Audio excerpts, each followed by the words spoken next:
Hey mga ka-taste buds, ngayong araw na to ay magluluto tayo ng adobong pusit. Ipapakita ko sa inyo yung mga ingredients. Eto, meron tayo ditong bawang, tsaka luya at sibuyas. At syempre, ito po yung napakarami nating pusit. Yan. At 3 siling green. Pampawala ng lansa. At syempre, ito yung paminta. Gagamit ulit tayo ng huli na sarap. At toyo at saka suka. Mamaya maglalagay din tayo asukal. Kaya magsimulan na tayong luto. Ito, maglalagay na tayo ng mantika. Ang dami. Ito, dahil mainit na nga yung ating mantika, ilagay na natin yung bawang.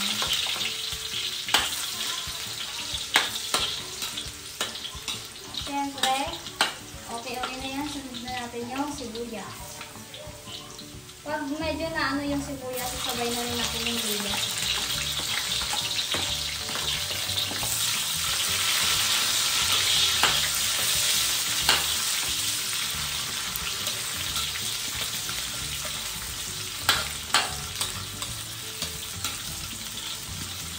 Sabay na natin yung luya.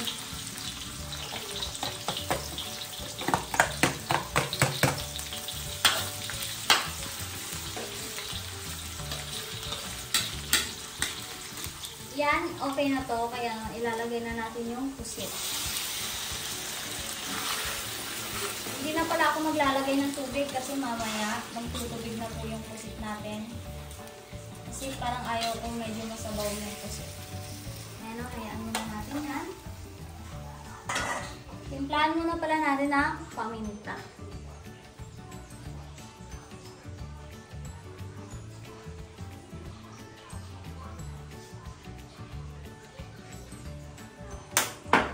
Yung huli na sarap. Tapos takpan muna natin to hanggang sa maluto.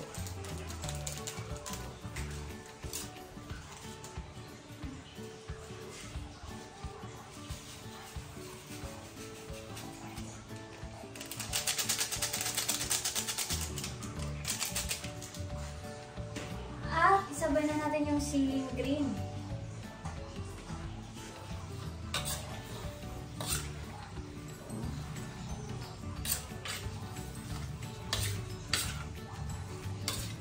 Na siya.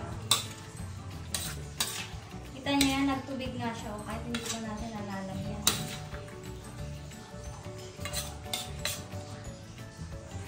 Takpan muna natin yan. Eto, tignan nyo, hindi pa tayo naglalagay ng tubig pero napakarami ng tubig. Ayan naman.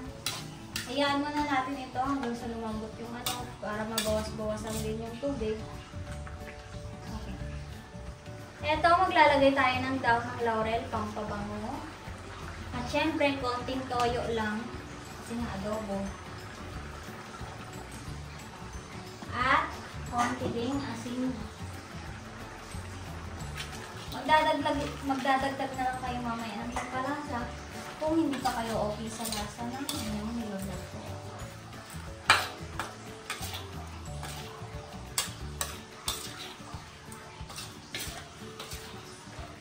Ito, medyo natuyo na yan, kaya lalagyan na natin ng asukal.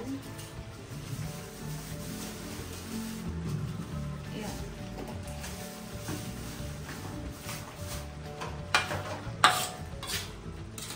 Wala na masyadong sabaw po yan. Tignan ko. Makalapot.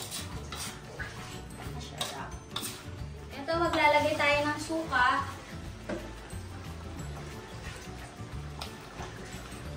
Tamang dami. Eto, luto na siya. Luto na yung ating adobong pusit. Kaya naman, tikman na natin.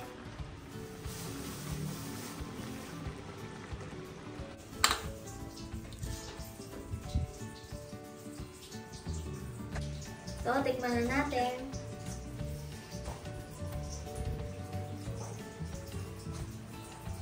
Ako, sarap.